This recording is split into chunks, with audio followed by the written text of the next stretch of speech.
What's going on? Welcome back to the James Kennedy podcast. Thanks for tuning back in. I'm probably going to sound a little bit croaky because I lost my voice on the weekend, which seems to be a recurring thing. Ever since I came out of the pandemic, I just seem to be ill all of the fucking time. Pre-pandem, I never got ill at all. I was like, what's wrong with everybody being ill? How does that work? I just never got ill. It was crazy. And I think maybe I got a little bit too cocky about it because coming out of the pandemic, I'm just on my ass all the time, man. I don't know if it's long COVID or if it's just my immune system's on the floor because I was in the house for 3 years, or I don't know what it is. Or, have I just lost the magic touch now, and this is my life. I'm destined to just be forever complaining about some ailment or other. But yeah, basically, my throat is like razors.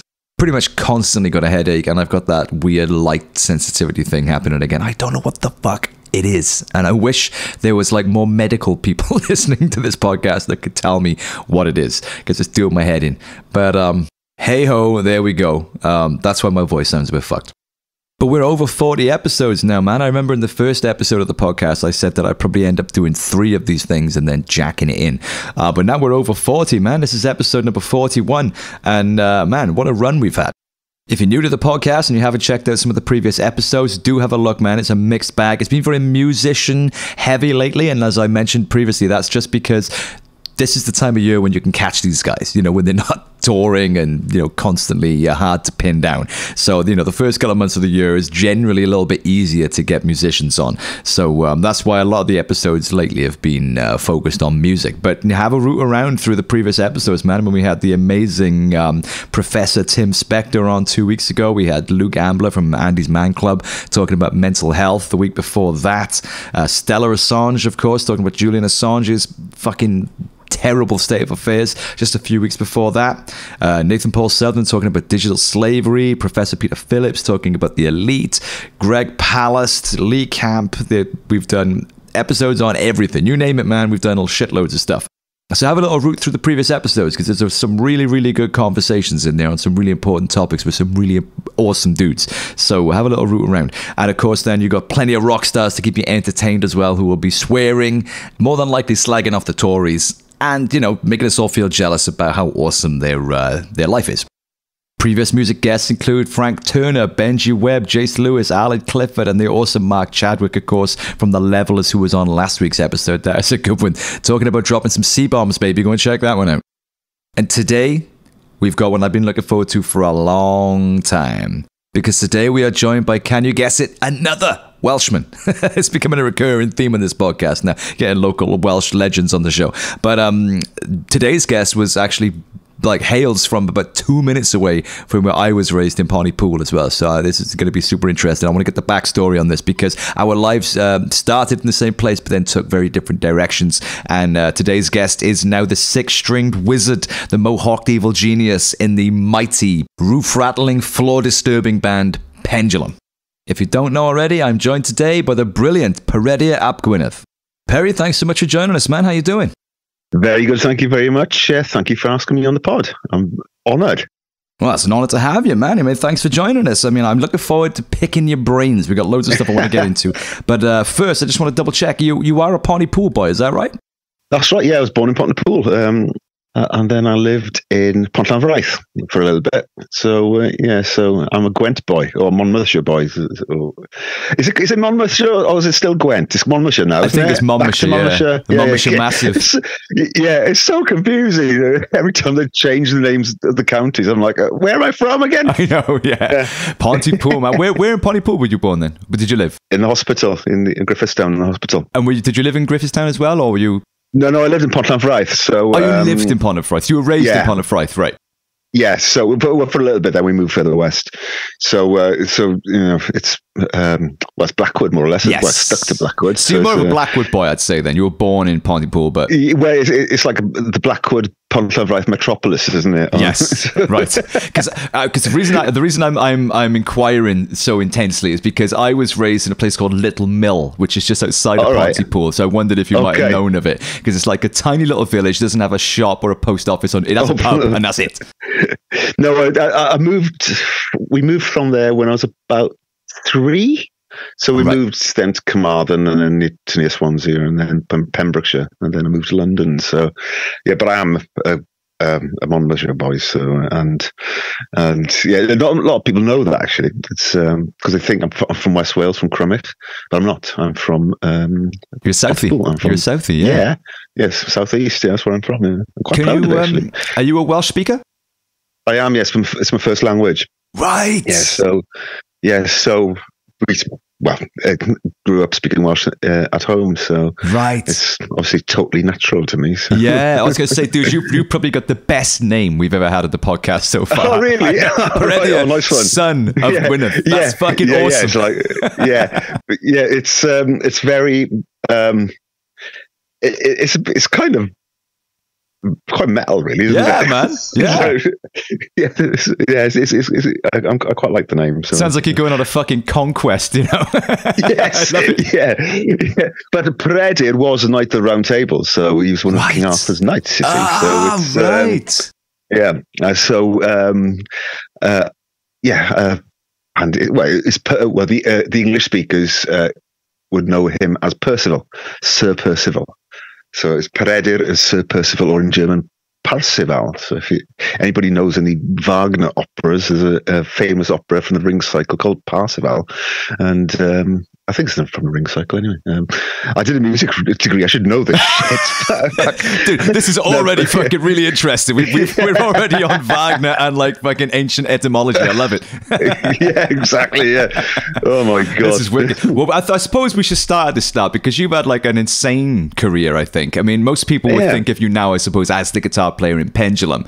But I mean, you've got this whole other career before that, you know, with acts like, Natalie Imbruglia and Anastasia and tons of others. So I suppose, should we give people the backstory as to what you've done, how you got started, you know, and what led you to where you are now?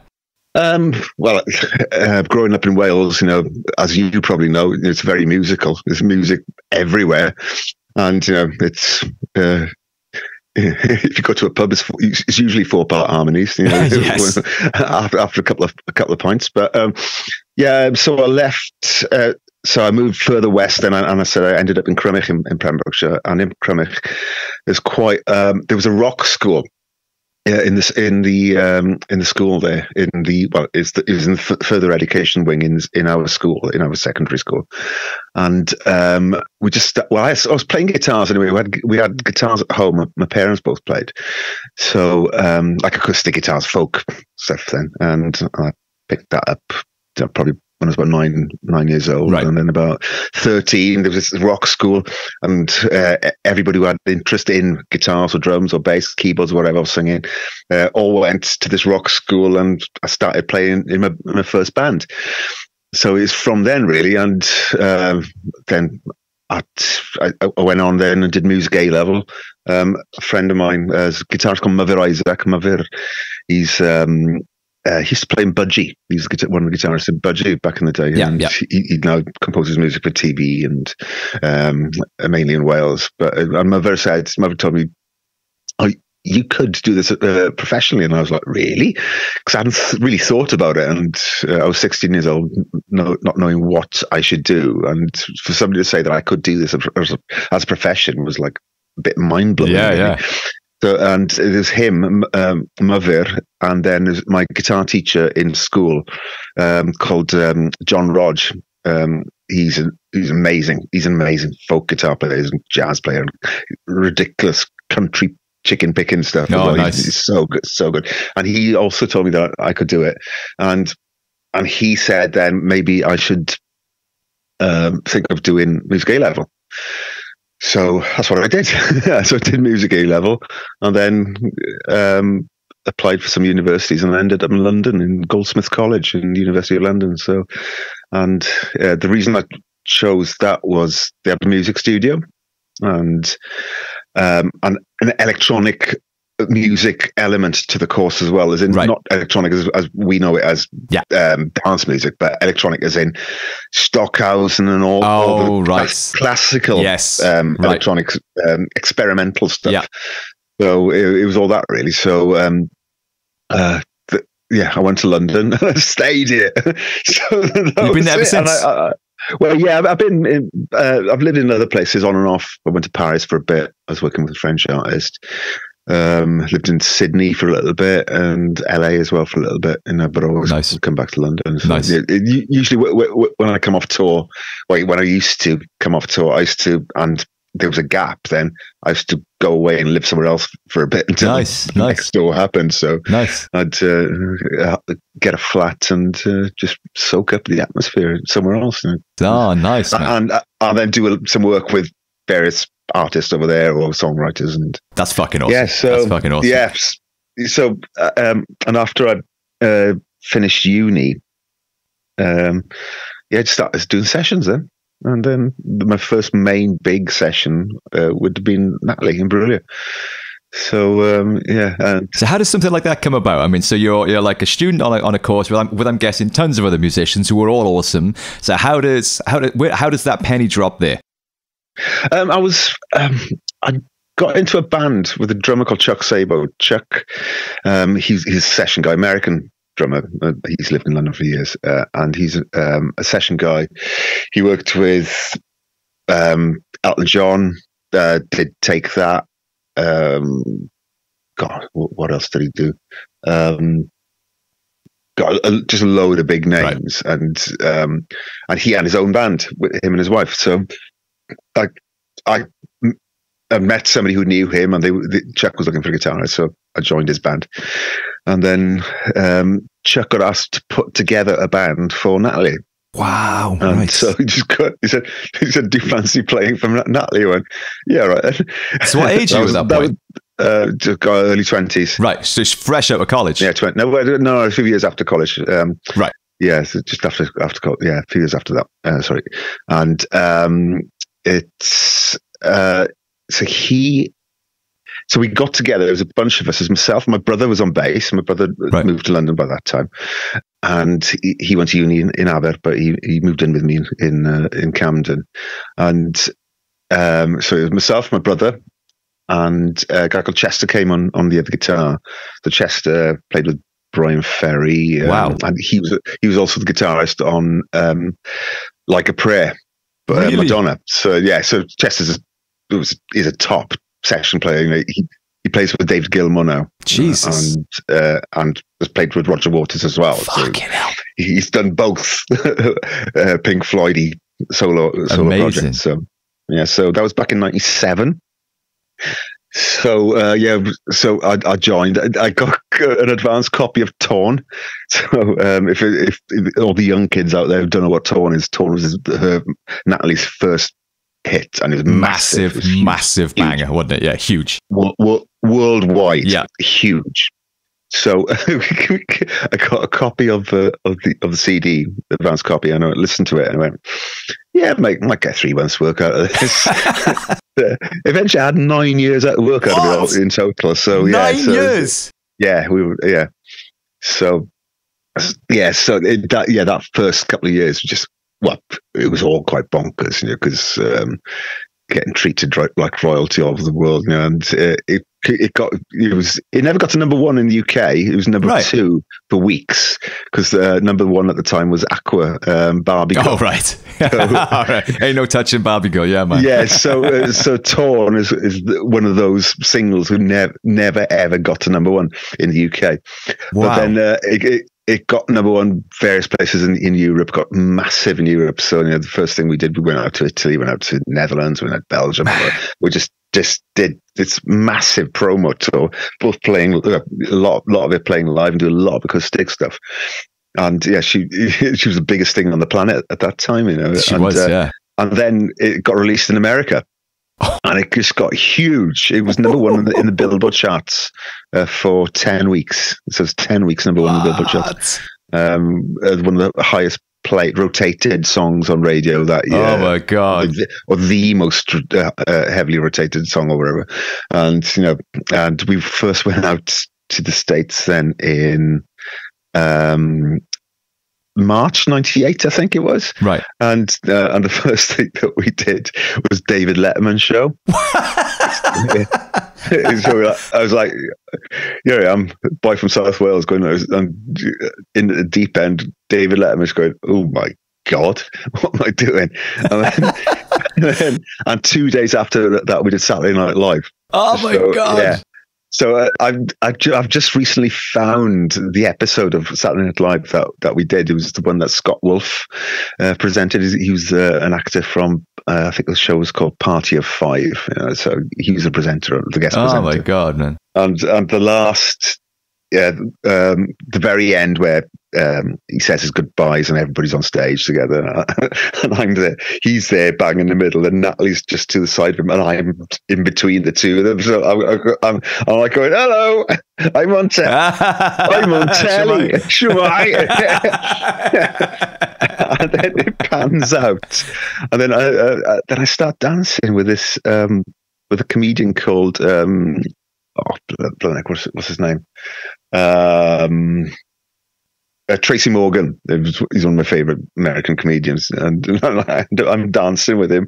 And then the thing pans out, and Will Ferrell walks towards me, and I start dancing. You're fucking joking me! Oh my God! This is before he was famous, and I'm just dancing with some tall bloke, and then I saw it a few years later. I went, oh my God.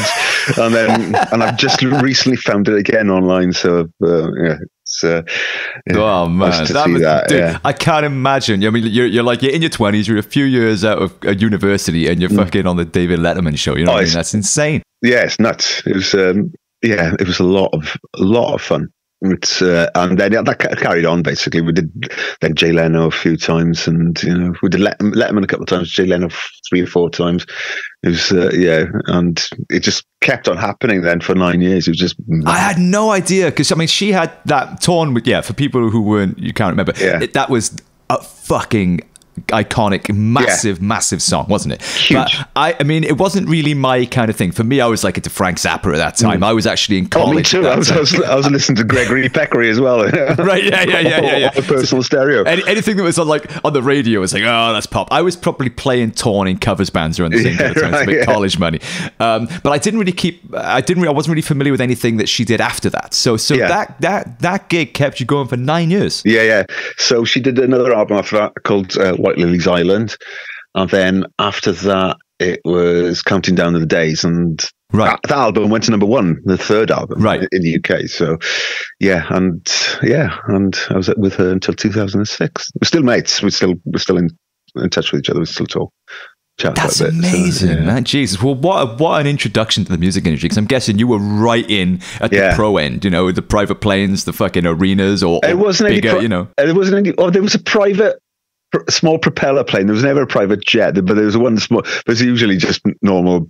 We never got the private jet treatment. But okay, but it was always jumbos. Right. Apart from one journey that we did from Biggin Hill Airport to New Quay down in Cornwall for a Radio 1 roadshow thing back then. Right. That's the only private thing that we ever had. Right. Ah, damn it. Well, I'm sure there's been opportunities since then with everything that's happened since, because you've also gone on that's already a fucking hell of a story, but that's not where it ends, because you bounced then from there to working with or were you doing the other stuff as well as that, or did it come separately?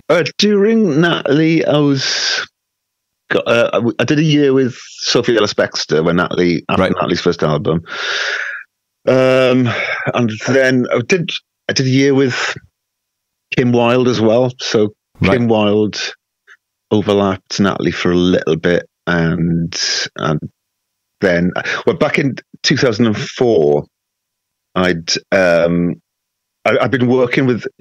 There's a producer called DJ Fresh. There's an artist called DJ Fresh, and he's done all types of things. He used to be in a drum and bass band called Digital Nation, and I used to do a load of stuff with him. And he had a label called Breakbeat Chaos, and he brought these producers over from Australia called Pendulum, and they wanted some guitar on the first album. And so Fresh went, it's my mate Perry. He can play guitar. So I just went up to their flat in Barnet in North London and just put some guitar down on the first album. Right. And then I'd forgotten about it. And then 2 years later, I was actually in Paris. I was working with a French artist called Mylène Farmer. She's like over there. She's kind of like Madonna in France, the French version of Madonna. You know, so the band was nuts. You know, we had Abel Boreal Jr. on drums. You know, Paul McCartney's drummer, and Shakira's bass player, and Milton McDonald from Take That on the other guitar. My God. It was like a proper big fuck off arena tour thing. So and then during that tour, I was just chatting to a mate of mine who also knew Fresh, and he was telling me about Pendulum, and I said, "Oh yeah, you know they're really big," and I was like, "What?" Oh yeah, they sold 400,000 copies of that album. I was like, "What?" Because it was totally underground, it was drum and bass, you know. So and then they got in touch again, and they wanted to do it live, and did a gig in Fabric, which was the first live gig that we did. I was in October 2006, and then the next year I got asked to join full time. So yeah, I've been with amazing. Pendulum. Yeah, and so that. Dude, that's I mean, like, there's so much in there we could unpack, but we don't have, you know, I can't keep you all day, so we're gonna have to do the kind of, you know, the Hollywood edited version, you know. But I mean, and that sounds like such a fucking constant streak. I mean, were there? I mean, you know, make the rest of us poor bastards feel better. Were there low points when it all went to shit, or has it been just a crazy streak? Because that, you know, that, I mean, that sounds like it. Like I've been really lucky. It's been kind of constant line of gigs, really, because with Pendulum we went on hiatus in 2012. We went on a 4-year hiatus, and then during that point I started work. I did a couple of years with Anastasia, and then after Anastasia I did a couple with I went on the road with Faithless for 2 years. So nice. and then we 2016 Pendulum got back together again after the hiatus, and started gigging again and started releasing new stuff. And what is the before we come on to Pendulum then, because you're actually in the band with Pendulum, aren't you? You're not like a session guy or something like that. So what is the difference then? Because I've got a few friends who are session players who've played, you know, big, I won't mention any names, you know, but I mean big stadium tours and stuff like that, who've given me, you know, a lot of horror stories and bad news about treatment and disposability feelings and things like that. What was your? I mean, I know the industry and the climate is very different now to what it was back in the 90s and early noughties. But what was the life like as a session musician on these tours? Obviously, you're not the boss. You're a hired hand. But I've been really lucky with the people that I've been working with over the years. Right. They've been bloody lovely, you know. I've heard horror stories as well, and you know, certain people I wouldn't want to go on stage with, or definitely wouldn't want to be on a tour bus with them. But I've been so lucky. Everybody that I've worked with has been great, you know, and really nice people. You know, it's like one of my philosophies in life, especially to do with work. Don't be an arsehole. If you're an arsehole, you know, people won't hire you. And but I've been really lucky that I've been working with the people I was a session guitarist for. They've all been great, and and they've become good mates. We had a lot of fun, you know. So, and that's what it's all about at the end of the day. You know, if you can't enjoy what you're doing, what's the point of doing it? Yeah. And if you're on tour with an absolute nightmare of an artist or whoever, or somebody in the band that you don't get on with, you know, then I know it gets difficult, because that's happened to some friends of mine. But I've been so lucky that that's never happened to me. I don't know why that is. Well, I think you have to be really unlucky to work with an arsehole, because in the music industry, because the way it's set up, if you, as I said earlier, if you are an arsehole, then people won't hire you. Right. And the same goes with artists. If you're an arsehole, and if you're an arsehole to people who work with you, the record company or management or radio people or TV people or whatever, then they won't work for you. So you have to be nice. You know, if you're not nice, you know, people wouldn't want to work for you. So you have to be very, very, very unlucky to work with a nightmarish person, I think. Yeah, that makes a lot of sense. Like to see how it would fall down that way as well, you know. And you would know because you've been out in that world for a long time now. Well, of course, because when you're a touring musician, especially, you're with the tour. Everybody calls it a touring family, you know, with right. band, crew, whatever. You're all on a tour bus together, or you're flying together, and that could be for 18 months or even more, you know. And you have to get along, and people hire you so that hire people who they know that can get along with other people. You know? It's just, you know, I've been really lucky that way, but it's the best way to do it, really. Well, you've mentioned being lucky a few times, and you know clearly you've had some awesome opportunities and stuff. But at the same time, you know, taking into account everything else that you've described, you know, like you're easy to get along with, you're fucking kick ass on the guitar, you know, you're professional. I mean, that's the thing that people get twisted, I think, well, on the subject of luck, because of course, there's lots of good musicians out there who are hardworking and very nice, and they just can't catch a break. We've all got friends like that, so of course you do need to have the element of luck. But that's not where the story ends. You know, it's what you bring to the table from that point onwards then, which determines whether you're able to stay afloat for longer than 2 weeks. Yeah, luck is a big element of it, but you have to be in the right place at the right time. And I think if I would have stayed in Wales, back in Pembrokeshire, I don't think I would have had these opportunities. 100%. I've had these opportunities because I've lived in London, and for example, Chuck Sabo with an Natalie thing said, "Oh, do you want to come over and jam?" That was 45 minutes on a tube for me, you know. Right. And if I lived 5 hours away in Wales, that would never have happened. Can't do it. And everybody who I speak to, young musicians who I speak to, who want to do what I did, I always tell them, it's a cliche, but you have to be in it to win it. If you're not in one of the main musical centres, it's probably not going to happen to you. You have to be there. Yeah, it's like it's like with any job, really. It's like if you want to work in if you want to work in the financial district in any city, you know, it's pointless if you live out in the countryside, never 400 miles away.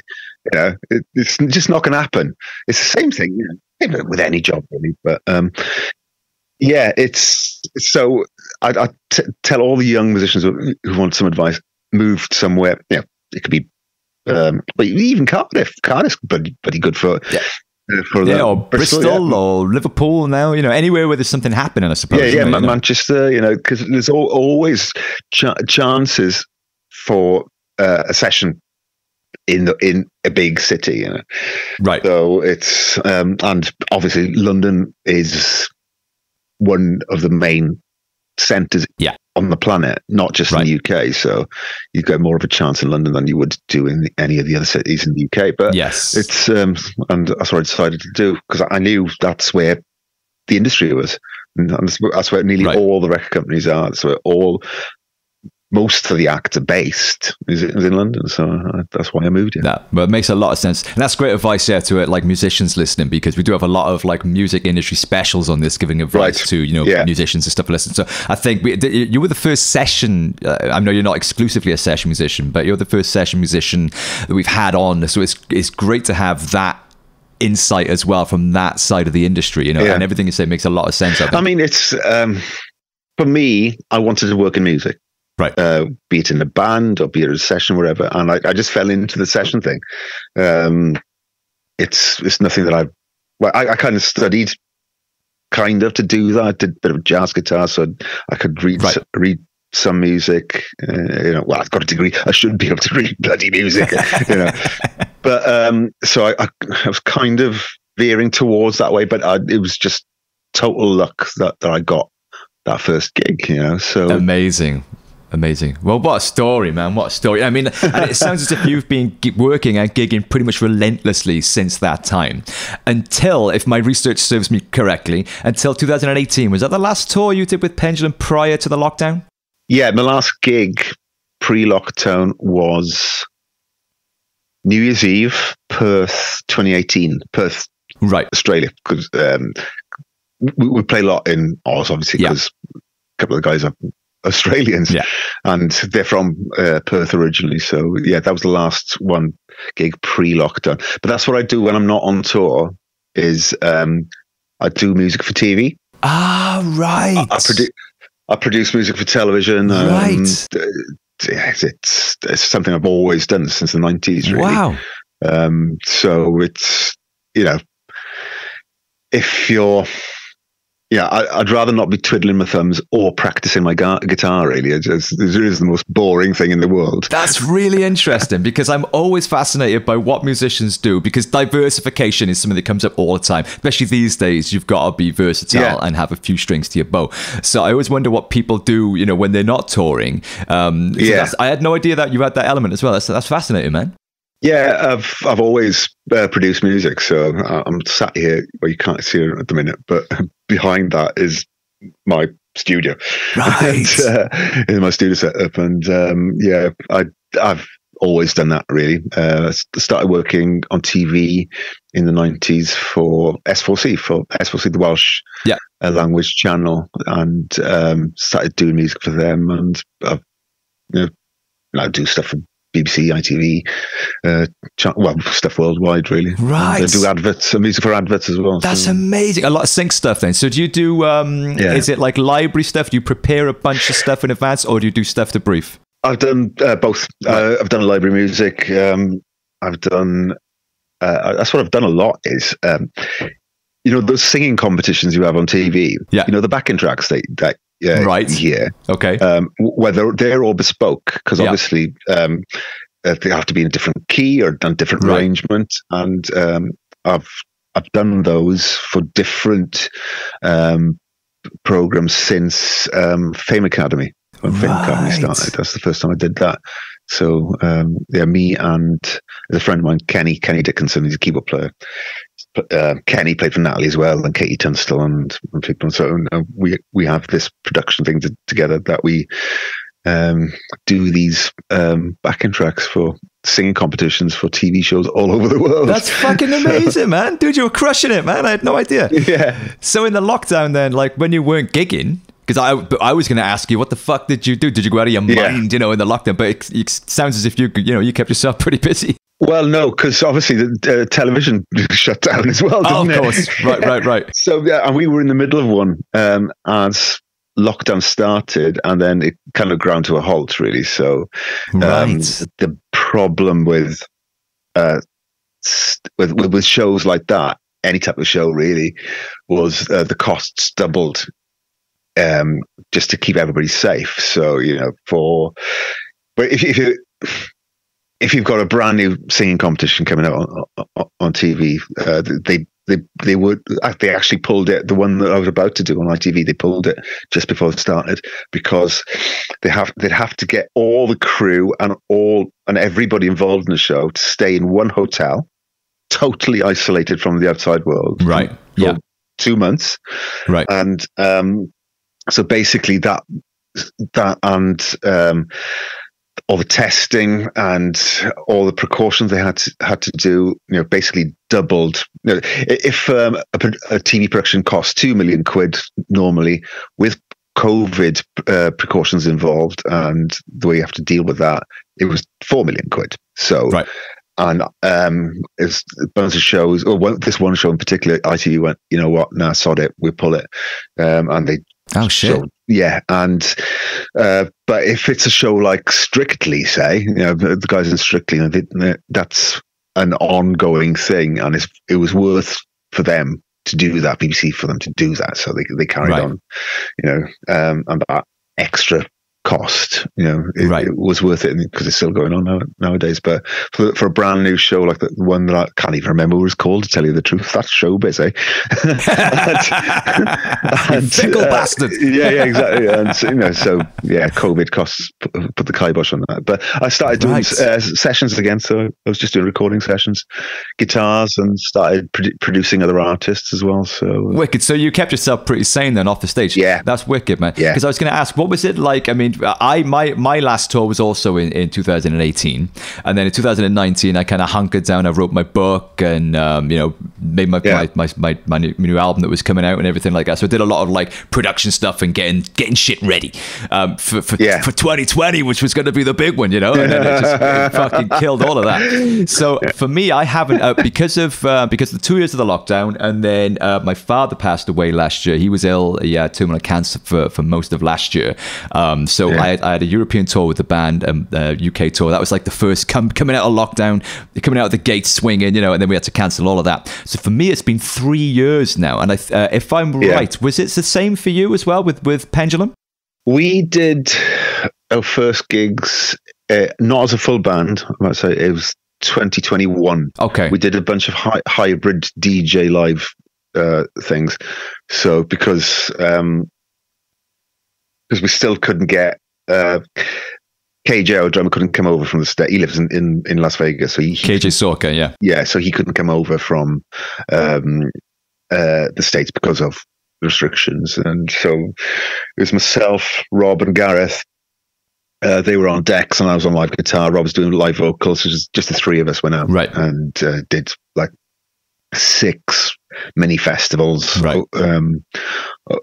over that summer. And then last year, 2022, we did a bunch of sporadic festivals across the world. First one was in Miami in March, and then just a bunch of European festivals then. And what was that like coming back then? Because I still haven't done it yet. Like we're gearing up to play this year. It's weird. Right, I bet. It's really weird because going on stage for the first time after that, you kind of walk on stage and go, right then, what do I do now? Like, so, do I stand? Do I move over there, or do I move back a bit? Spread legs, or what? Yeah.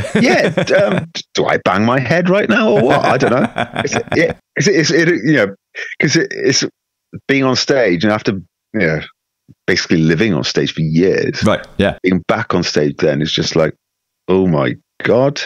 It is really, really weird. Did you miss it then? Like emotionally, was it kind of like, did you have that surge of, I missed this? Or was it kind of like, this is weird?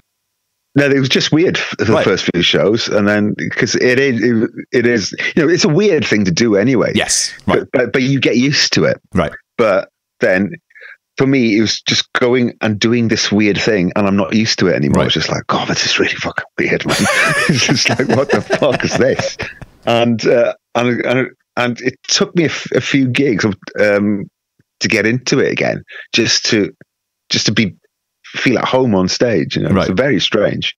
But you're back now. You're settled in. You're back to the old natural habitat. Yes, it's been great. So the festivals we did over the summer were fantastic. Wicked. And we've got more gigs coming up this year. The first one we decided to do Brixton Academy, and that went on sale sometime in November, I think, and tickets sold out in 15 minutes. Wow! And then so we put another one on, second Brixton on, and that kind of sold out in. I was a little bit slower because of Queen died, so that sold out. Oh, right, a bit of competition, right? Yeah. So we've got 2 gigs in Brixton, which is amazing. We love Brixton. It's one of my favorite places to play in the world. So it's got 2 shows in Brixton in March now. So, nice, and then festivals and tours and stuff after that as well. So summer season, man. Yeah, perfect. Yeah. And how is because we both spoke at the House of Lords Select Committee hearing, didn't we, about the effects of Brexit on touring, UK artists touring in Europe post Brexit. Has that affected you guys or your crew in any way? No, because we didn't do that many shows last year. If we did, then it would have. Because another thing that I do as well, apart from music, is I work as a cycling commentator on the Tour de France. Wow. Yeah, so I was out in the EU for the first weekend of the Tour de France and for the final week. So that added to my well, added to my dates. So, but if we were touring a little bit more, then it would have affected me. But luckily, it didn't. But I know loads of people that it has affected, Same, and yeah. they lost their jobs because of it. Yeah, yeah. But and it's I was lucky last year, basically, right, with that. But the fact that UK's musicians are now losing jobs to musicians with the EU passports and EU citizens because it's easier for them to tour the EU. Giving an example, pre-Brexit, 80% of my income was from gigging in the EU.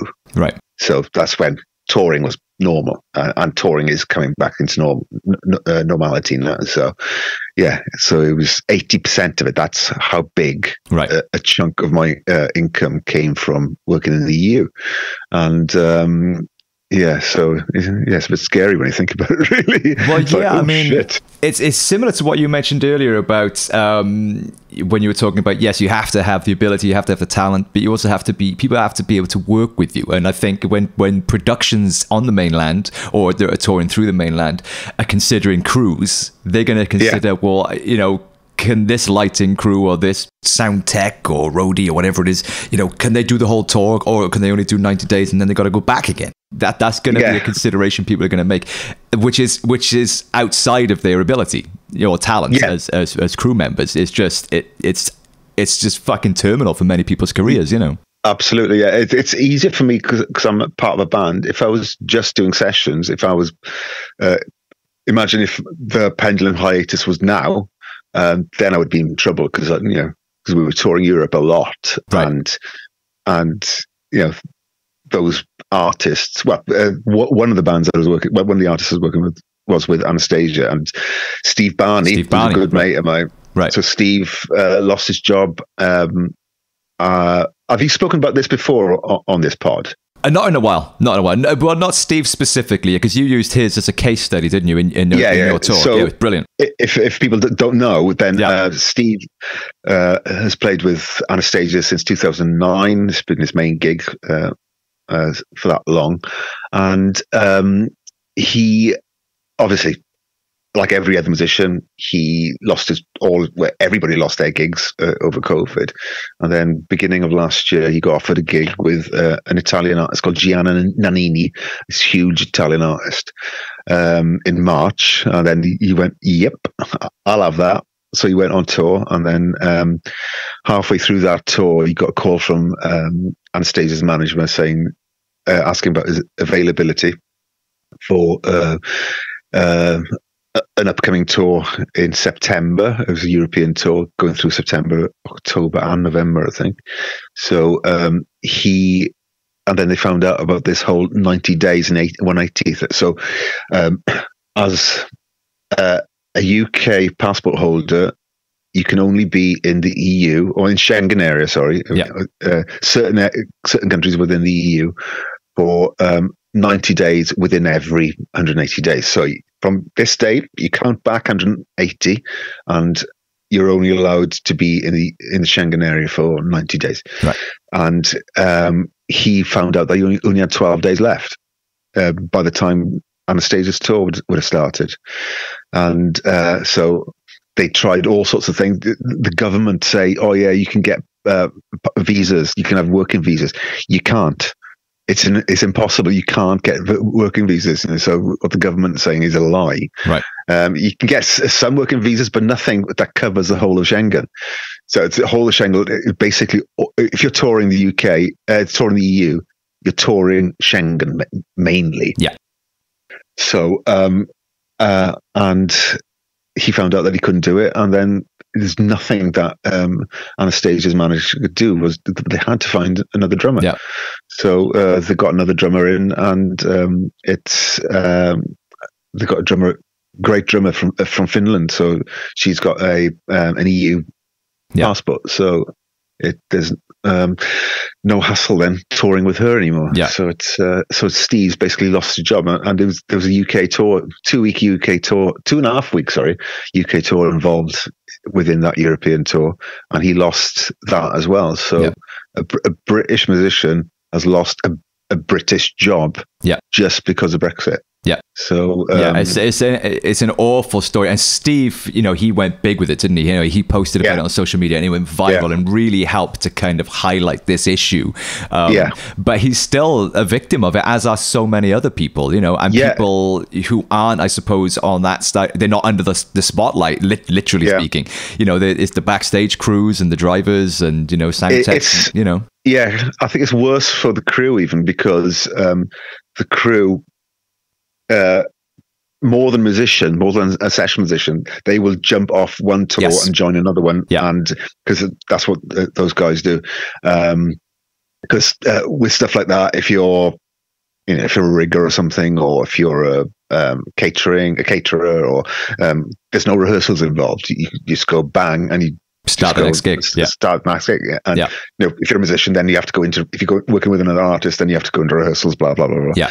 But if you're a crew guy or girl, then you're more likely to jump from one tour to the other, and that's how people make their livings. But no, British crew and musicians can't do that anymore because of this stupid rule and the Tories.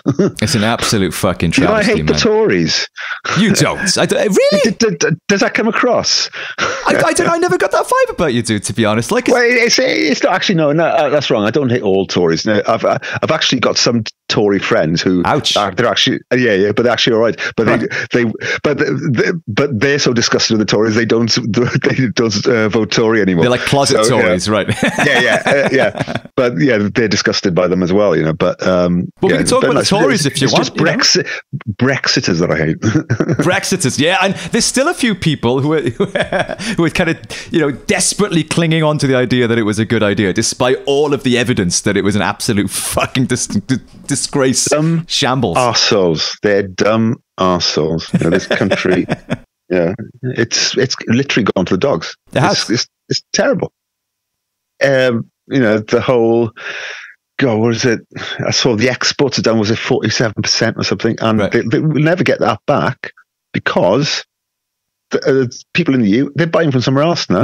Their products they were buying from the UK, it costs so much money to export and import to the EU now. On the flip side, we've got our freedom back. You know what I mean? We're free from the clutches of those EU bureaucrats that were holding us down, man. You know what? It's not just the far right; it's the far left as well. It's like, I saw a great quote the other day. It was like the far right wanted to leave the EU because they thought the EU was like Soviet Union, and the far left wanted to leave the EU because the EU wasn't enough like the Soviet Union, and it's just like,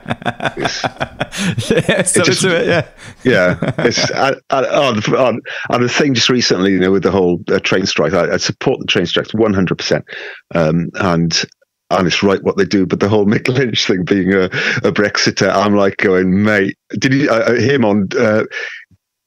He got his arse handed on a plate to him on the James O'Brien show the other day. I haven't heard that yet. No. Because the TUC came up with the fact that due to Brexit, all workers' rights are being eroded away now, and only due to Brexit. And Mick Lynch, ardent Brexiter, it's partly his fault. He told his union, told the RMT, told all their members to vote leave, and I look at him and I see Nigel Farage. But self-interest, he was thinking about the interest of his one community of people, and their employment prospects. But I mean, that's the fucking point. You know what I mean? Well, with Mick Lynch, he's like, he wants he thought that we could leave the EU, so it'll be easier for us to nationalise the rail the rail companies. Yeah. Every single country in the EU has a nationalised rail company. Every single one. And we used to have a nationalised rail industry. When we used to be in the EU, it wasn't the EU that made it privatised. It was the fucking Tories. Yeah, so the far left and far right, for me, are just as bad as each other. And 100%. And I think that was something like Mick Lynch is worse than Farage, because he's all for the workers, right. and he made his workers poorer. Right. It's just like this guy's such a hypocrite. But I do 100% support the strikes. We all do, man. And I agree with a lot of what Mick Lynch says. I think he's right on the way he kicks their fucking ass, in the media and stuff like that. But the problem is, for me, is that the Tories have just fucked everything. They brought us to this situation because just look at the state of our society. Has it ever been this fucking bad, man? I mean, everybody's on strike. Major infrastructural backbones of the whole country are all on strike. They're shipping people to fucking Rwanda. It's the Brexit, the state of the economy, the cost of living crisis, the energy crisis. I mean, there's nothing that they haven't fucked up. Yet we continue to elect them. I just can't make any sense of it. Yeah. Well, the UK isn't a left-wing country. Well, sorry, no. England isn't a left-wing country. Right. Wales is a left-wing country. Yes. Scotland is a left-wing country. Yeah. England isn't. And England is way bigger than Wales and Scotland. Right. So it's always been a right-wing country, And there's the furthest left I think this country's ever voted was Harold Wilson. I think from the off the top of my head, but mainly they vote for right wingers. Yeah, that's what England does. It's always done it. Back 200 years ago, there wasn't such a thing as the left wing. Yeah. It was the Whigs and the Conservatives. It's a very strange and the thing. Liberals. Well, it's that's England for you. It's. It's almost like we've got this kind of addiction to, self-abuse or something like that, because we can clearly see that none of these decisions actually make our life any better. In fact, they make them worse. And they were like, we'll do that. Yeah, cool. We won't complain as long as the pubs stay open. We're okay. Well, the funny thing about I heard somebody complaining about the strikes last week, and she was saying, I've got a low-paid job, and you don't see me going on strike. It's like, oh, come on, well, don't be subservient. Bloody hell, come on, use your brain.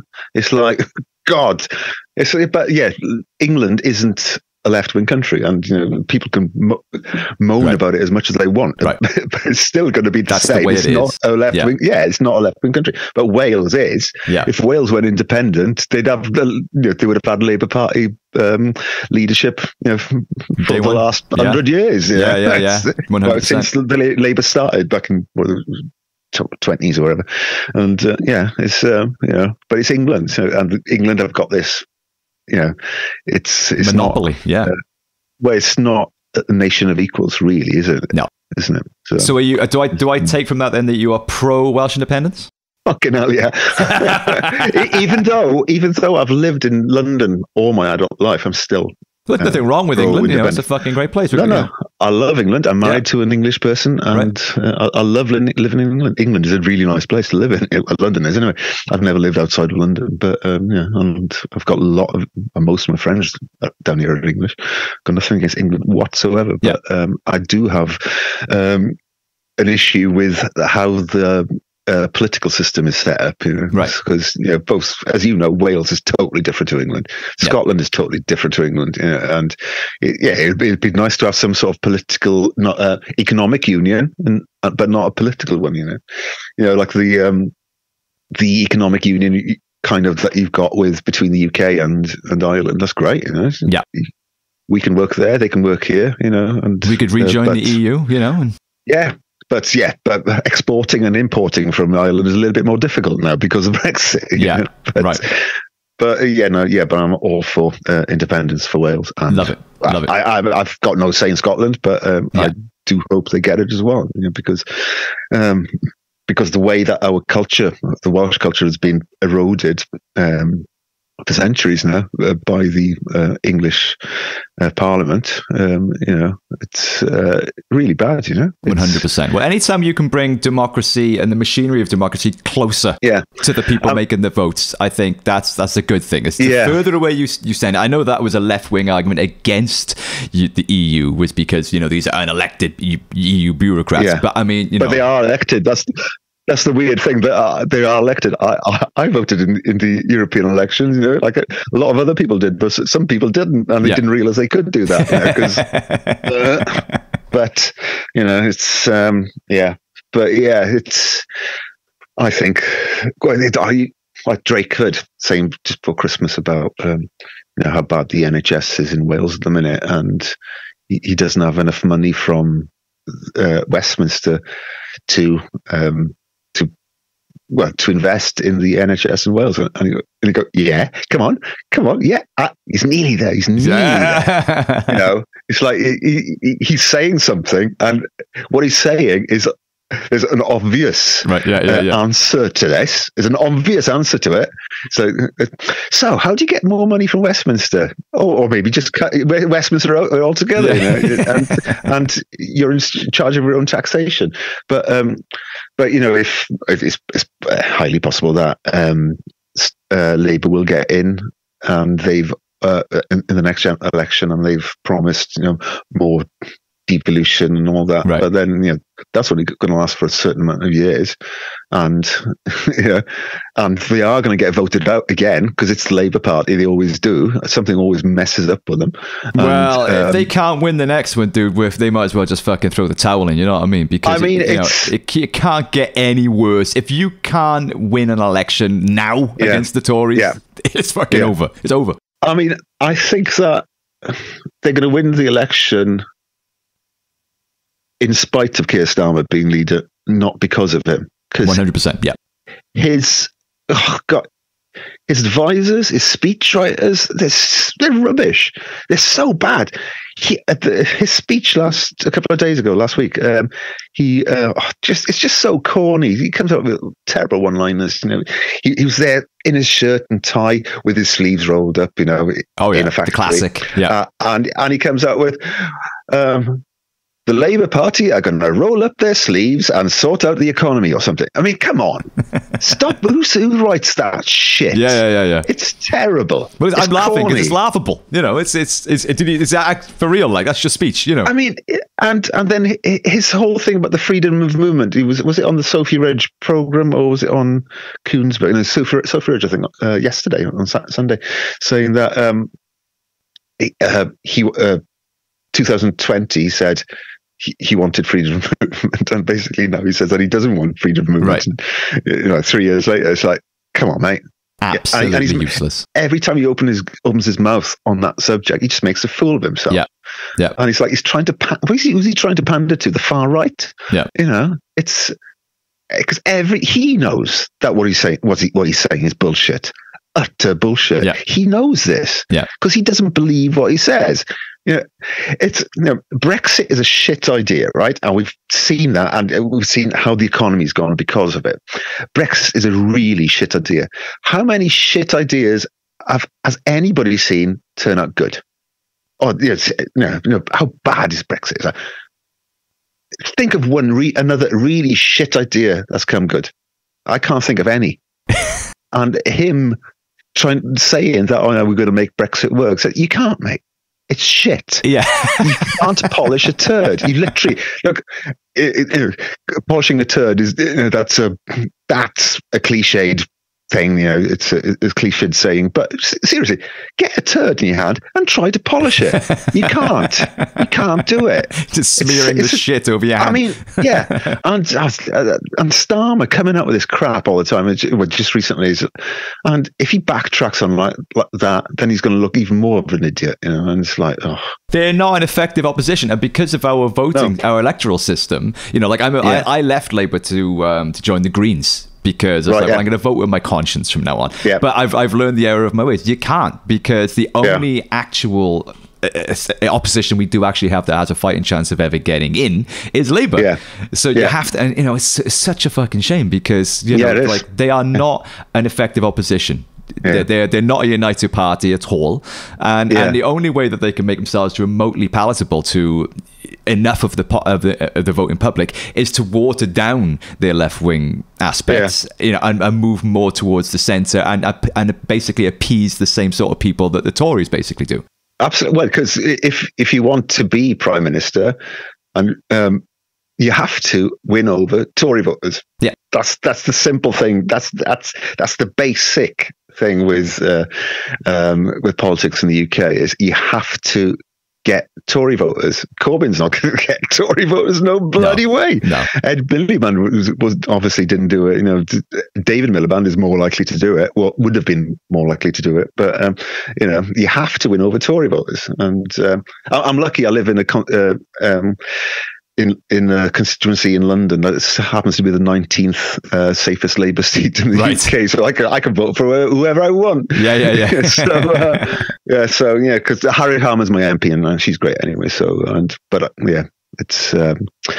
that's the problem with. You're right. If it was PR, it would be totally different, wouldn't it? Yeah, exactly, 100%. We did an episode on PR a few months ago. We had Make Votes Matter on, talking about how how all that works and stuff, and it just makes so much more sense. Yeah, if we have PR, this would be a no-brainer. But I mean, it sounds as if we share the same disappointment in our party. I mean, I've been ever since Tony Blair. Tony Blair ruined it for me, because he just fucking killed. For me, like I said, there was that old romantic feelings that I have about traditional Labour values. And, when Margaret Thatcher says that you're her greatest achievement, then you're the devil. With Tony Blair, that's when I realised, oh my God, it was the whole Iraq War thing. It's just like, 100%. Yeah. Stop it. Yeah. And, all our troubles now can be kind of, if you look back to it, all started from there. 100%. The whole the war in the Middle East, and the whole refugee problem, and then Syria coming out of that as well, and then and the financialization of everything, schmoozing to the city, all that stuff. It could all be traced back to that Iraq War, basically. If you would have said no, I think we'd be one, in a way better position than we are now, and two, still EU citizens, because the whole refugee problem and crisis, that's what set a lot of right wingers off, a lot of the racists off. Yes, yeah. And it doesn't look as if things are going to get better anytime soon. I don't think. I think we're in quite a hole now, and I think it's going to take us a long, slow journey to get out of it. My guess. I mean, I don't know. I've lost a lot of faith in humanity, but my guess is that Labour probably will win the next one. They will, but I don't know how long they'll keep on hold of power for. That's the thing. Because I think it wouldn't surprise me if the Conservative Party do another shift to the right, further right than they are now. Right. And that's what the really scary stuff is. Yeah. If that happens, God knows what happens. If the Reform Party and the Tories kind of merge, then there's a lot of races in the UK. 100%, man. Yeah, and that's just easy to fire up when people feel angry and disillusioned and disenfranchised, and insecure. That's the old classic go-to, isn't it? And I've said a couple of times on the podcast before that, like, I just see this pattern that the reason the Tories are so good at staying in power is because they pander to the primal emotions in people, fear and tribalism and that sort of stuff, and that's a lot. That is a lot easier to tap into than abstract notions like democracy and justice and equality. They are more complex things to talk about rather than fucking immigrants are going to steal your job. Here we go. It's as simple as that. And that's what we need to have. It's exactly what you said. We need to have an opposition that are willing to play the popularity contest, because it isn't just about policy. It's about personality. It's about passion. It's about emotion. Yeah, I mean, if look at Trump, when you got Trump and Boris Johnson, going, yay, look at us, whoa, and then on the other side you go, all right, yeah. The one with the loudest, the funniest, loudest one is going to win, isn't it? The funny strongman. We're in the era of the strongman. Hopefully it's going to die out soon. But we are in a hole. It's going to take a while to get out, I think. I'm not sure if it ever will. If we ever will survive that. I think it'll always be like that now. Right. Because, what with the internet and all that,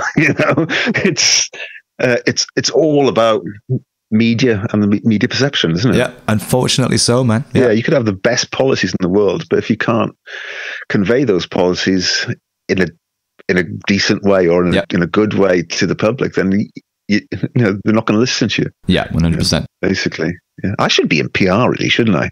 No, don't do it, dude. Stay exactly as you are. Honestly, stay exactly as you are. Political PR. Well, I'd be really good at that. Do it for Welsh independence, man. Set us free. Yeah, absolutely. Yeah. Well, I'm a card-carrying member of Plaid Cymru, by the way. So. Top man. Good for you, man. Yeah. Right. Well, I'm aware of the time, and I feel like we could probably, bitch about the fucking politics of the Tories all day long, and God knows I would love to, but I know I can't keep you all day. And unfortunately, there's no. I'm racking my brains for a way to segue this into the next question, which I've got to ask you because it was sent in by one of our listeners who was dying to ask you this question. And it's absolutely impossible for me to segue the Tories to this. So I'm just going to have to fucking just jump in and say it. As we approach the end of the chat, what is the one guitar pedal that you cannot do without? Yeah, it's the Line 6 Helix. Honestly, if without that, I'll be a very, very quiet guitarist. For those of you who don't know what the Helix is, it's an amp modeling and effects modeling multi-effect unit. Yeah. So I feel like that's a cheat answer. But it's I haven't used an amp. That gig in Perth in 2018, that's the last time I've switched on an amp. Every gig I've done since has been just the Line 6 Helix. Wow, okay. Straight out to the desk. So basically I'll plug my guitar into the pedal, and then there's a lead then that goes from the pedal into the mixing desk, and that sounds like a guitar amp, and with loads of different effects in it as well. So for the lay people out there, so basically the Line 6 Helix has I don't need to use an amp on stage anymore. Well, that's always a good thing. Gone are the days of lugging fucking. Well, not that you have to do it, but lugging amps up stairways and stuff. Yeah. So the Helix is like 12.5 kilos. It's it's a solid piece of kit, but and every single recording I've done since, for 6 years now has been with the Helix. I haven't recorded with an amp for a long while. That's amazing. I love Line 6 stuff, man. I had a Line 6 amp for years, but I've recently gone down. I've got the Blue guitar amp now. Have you seen those? Thomas Blue? Yeah, it's about that. I know Thomas very well, yeah. Right. So because I'm endorsed by an amplifier company called Hughes and Kettner. And yes, right. Thomas used to work for Hughes and Kettner. He did, yeah. Yeah, so... when I do use an amplifier, I use a Hughes and Kettner because it sounds great and it's got lovely shiny blue lights. Well, I love the Blue guitar, man. It's a monster. Yeah. It's about the size. It's about the size of an A4 piece of paper. And because with the with my Helix, there's no compromise with sound at all. Right. It sounds great, and actually, because it's DI'd, it goes straight into the mixing desk. For me, it sounds better because there's no inconsistencies in the sound. If there's a microphone in front of a speaker in front of a speaker cabinet, the problem with us was because there's so much bass and vibration on stage. Yeah, because the music is so heavy. The amp or the microphone would move, even though it would vibrate, and then bouncing around the microphone. Yeah, because we're all in ears as well, so we're on in-ear monitoring. So when the microphone just moves like millimeters to one side, you can hear it, and you can kind of lose the guitar in the mix or whatever. But with the Helix, I don't get that problem at all whatsoever. It's great, and I have carried it as carry-on luggage as well. I was going to say the Helix because they've got so many now. A Helix is about the size. That's about the size of an A4 piece of paper as well, isn't it? Or is it the longer one? No, it's bigger. It's what, about 18 inches by 12. Okay. I'm looking down on it now, so it's at my feet. So yes, it's about 18 inches by 12. So it's they do a smaller version, but I've got the proper full fat version. Right, because I'm thinking of getting a Line 6 pedal. I can't remember which one it was I was looking at, because in my last band, my pedal board was about... Unfortunately, this is an audio-only podcast, so people can't see the shapes we're making with our hands. My last pedal board was about 3 meters by 3 meters in my last band, because I was the only guitar player. But now I'm just singing in my new band. So my pedal board is basically, for the few guitars I play rhythm on, it's just like a fuzz pedal, a tuner, and a lead boost. Fucking nothing. So I'm thinking, for a fly-on rig, I'm probably going to get one of the small Line 6 multi-effects. Yeah, the HX Stomp. I think that's the one, yeah. That's got amp simulators in it as well. Sweet. But it's a smaller version of that. It's got less memory on DSP in it, but you can, if you just want basic stuff like that, it's perfect. And it's about 6 inches by 4. That serves me. Yeah, basically, I just don't want to carry anything ever again. You know, you can put it in your pocket. Perfect. That's good for me, man. Well, dude, thanks so much for this, man. Like I said, I'm trying to be wary of your time because I know you're a busy dude, and I really appreciate you coming on and talking to us about your amazing career and giving some insight and advice for other people, other musicians listening as well, and showing what a fervent left-wing fucking red socialist you are as well. Yeah.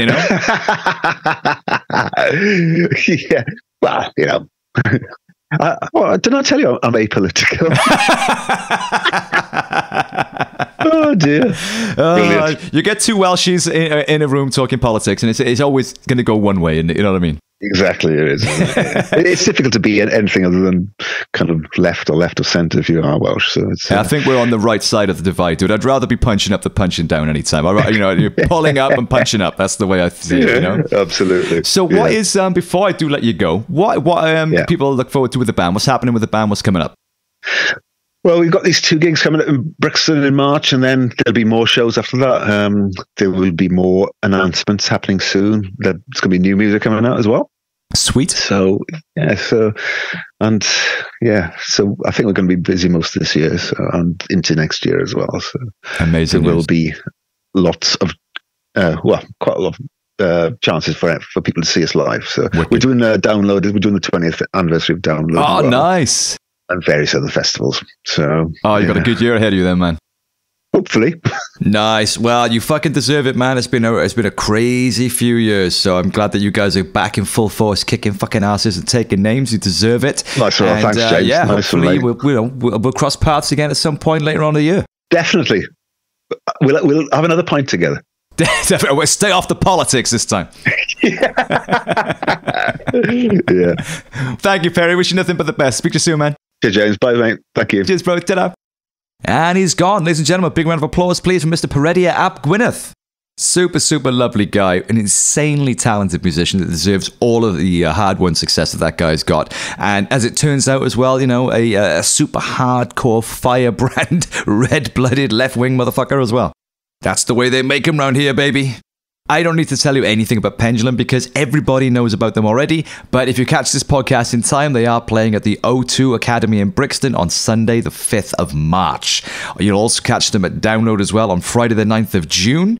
And as Perry said, there's going to be some new music and lots more live shows coming real soon as well. So if you want to stay up to date with what they're doing, obviously it's just pendulum.com. Or they're on Twitter at Pendulum, Facebook at Pendulum, fucking Instagram at Pendulum, YouTube, Spotify, and everything else at Pendulum. You get the gist. And if you want to follow his fire-breathing left-wing political rants on Twitter, you can do so at Perry Guitar 666. That's Perry spelled as you'd spell it, Perry Guitar 666. I hope you enjoyed the conversation. If you did, do not forget, please, to subscribe, share the episode, tell your friends, give us a star and a thumbs up or whatever you got to do to help the algorithm give me some love. And I'll be back next week with another episode, another awesome guest, and probably, yes, another fucking illness. Have an awesome week, have an awesome weekend, and I will catch you next week. Ciao for now.